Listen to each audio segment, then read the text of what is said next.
ቲና አባባን መርዛ ለመግደል ያሴረችው ሴራ አልተሳካም። እጅ ከፍንጅ ተይዛም ነበር። አባባ ቲናን አሁንም አልተውሽኝም፣ ቤቱን ለቀሽ ውጪ ሲሉ አስጠንቅቀዋት ነበር።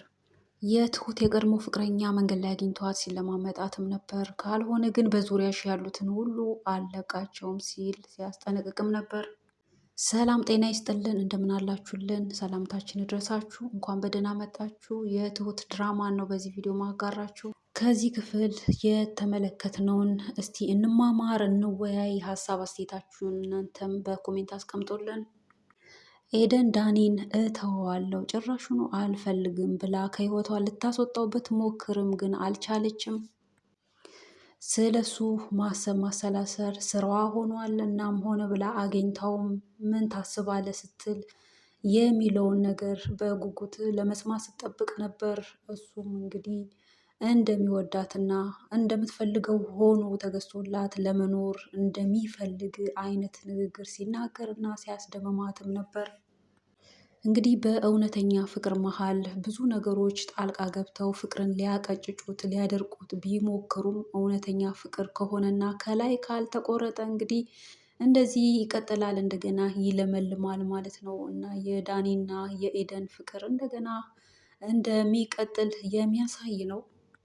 የትሁት የቀድሞ ፍቅረኛ አሁንም አልተዋትም። እሷ ባለችበት ሁሉ እየዞረ ሊያጠምዳት እየሞከረ ነው። እንግዲህ ያለችበት ድማ አካባቢ ሁሉ አውቋል። በወጣች በገባች ቁጥር እየተከታተላትም ነው። ለዛም አላማ እንግዲህ እንድትረዳው እንድትተባበረው የጠየቃትና በሱ ስራ ጣልቃ እንድትገባ እንዲሁም ደግሞ የእሷ የምትፈልገውን ነገር ሊያደርግላት እየተስማማችው የሴራ ሰው የሆነችው ቲና እንግዲህ እሷን በዚህ ሀሳብ ተስማምታ በደስታ ሀሳቡን ተቀብላለች። እናም ደግሞ እሷም የምትፈልገውን ነገር እንዲያደርግላትም አበክራ እየጠየቀችው ነው። ያው እሷ የምትፈልገው አንድና አንድ አሁንም ጥቅም ነው። ጥቅምን ለማግኘት ደግሞ የግድ አባባ ህይወታቸው ማለፍ አለበት ነው የምትለው። እናም አባባን እንዲያስወግድላት ትፈልጋለች። ይህ የትሁት የቀድሞ ፍቅረኛ ግን ሰውን መግደል አላማይ አይደለም፣ ነፍሰ ገዳይ አይደለውም ብሎም ነበር። ሆኖም ግን አሁን ላይ ያው በንዴት ውስጥም ሆኖ እንግዲህ የእሷን አላማ ለማሳካት አባባን አግኝቶ አስወግዳቸዋለሁ፣ ላስወግዳቸው ነው የምሄደው በሚል እንግዲህ በባለፈው ክፍል እንደተመለከት ነው ተከታትሏቸው እንግዲህ ሊበቀላቸው ሲሞክር እሳቸውም ያለ የሌለ ኃይላቸውን ተጠቅሞ እንግዲህ እየተከላከሉ ያለ ሌላም ሰው ተመልክቶ ሲጮህ ያው ልጁም ሸሽቶ ትቶ ሄዶ ነበር። እንግዲህ እዚህ ጋር እንደተመለከትነው እሱ ይህንን ማድረጉ ያው ትሁትን ለማስፈራራት እና ትሁት በእጁ እንድትገባ ለማድረግ ይረዳኛል ብሎ ያሰበውን ነው እንጂ ያው ከቲና ጋር ሲነጋገር ግን እኔ የሰው ነፍስ አላጠፋም፣ ነፍሰ ገዳይ አይደለውም ሲል ተደምጦም ነበር። ከዚያም በኋላ የአባባ ከቤት ወጥቶ መቅረት ያሳሰባቸው ትሁትና ካሌብ እንግዲህ በጣሙን ተጨንቀውም እየወጡ እየገቡ ስልክም ሲደውሉ እንዲሁ ስልካቸውን ባለመስራቱ በጣምም አስበው ነበር። ያው ፖሊስ ጣቢያም እንዳያመለክቱ ጊዜው ገና ነው፣ እንዲህ እንዲያ የሚባል ፕሮሰስ አለ። እናም በዛ ጭንቀት ውስጥ ሆነው እያለ እንግዲህ አባባ በድንገት መተው ነበር። እናም አባባ ሲመጡም ያው ቲናም ከነሱ ጋር ሆና ያው ምንም አይሆንም ምን ይሆናል ብላችሁ ነው እያለች ያው የስራዋን ስለምታውቅ ምን ሊሆኑ እንደሚችሉም ስለምታውቅ እያንዳንዱን ነገር ግን ምንም እንደማያውቅ ሆና ደግሞ ምንም አይሆኑም እያለች እያስመሰለች ነበር። እና አባባም ወደ ቤት ሲገቡ እንግዲህ ቲናን ሲመለከቷት ያው የእሷ ሴራ የእሷ ተልኮ ሊሆን ይችላል ብለው ደምድመው ስለነበር እጅግም ተቆጥተዋት ከዛ ቤት እንድትወጣ ማቄን ጨርቄን ሳትል በቃ እስከ መጨረሻው እንድትወጣ አይነት መመሪያ እንግዲህ ትዕዛዝ ሰጥተዋት ነበር። እሷም እንግዲህ ለማስመሰል ያዙ እንባዋን ስታነባ ነበር።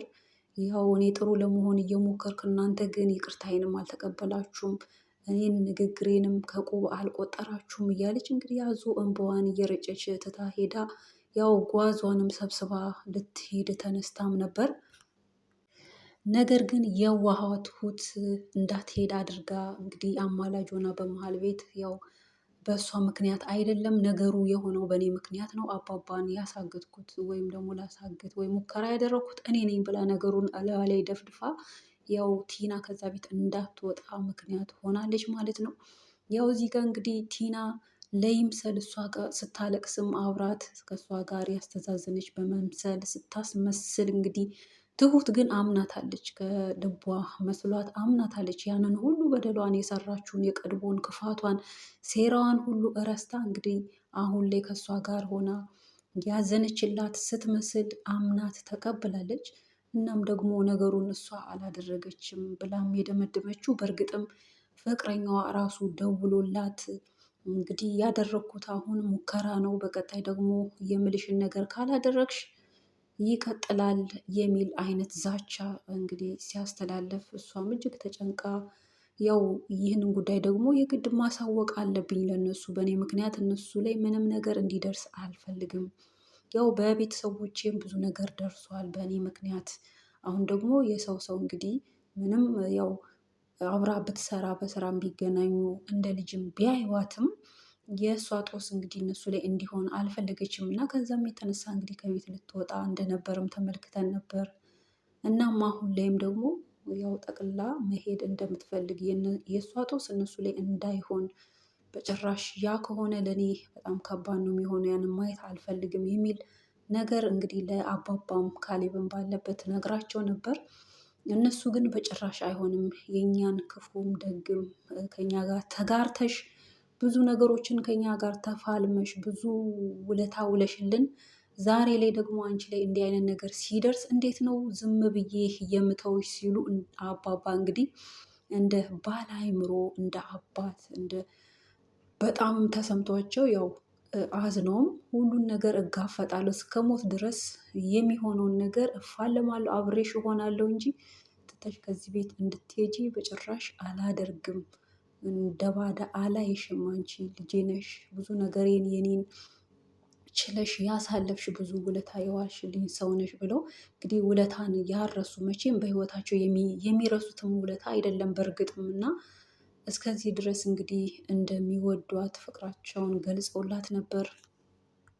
ይህ የትሁት ፍቅረኛም እንግዲህ የሚለው አሁን ላይ ተለውጫለሁ፣ አሁን ፍጹም ሌላ ሰው ሆኛለሁ፣ አብረን እንሁን ካልሆነ ግን አልተውሽም የሚል ዛቻ ነው እንግዲህ የተናገረው።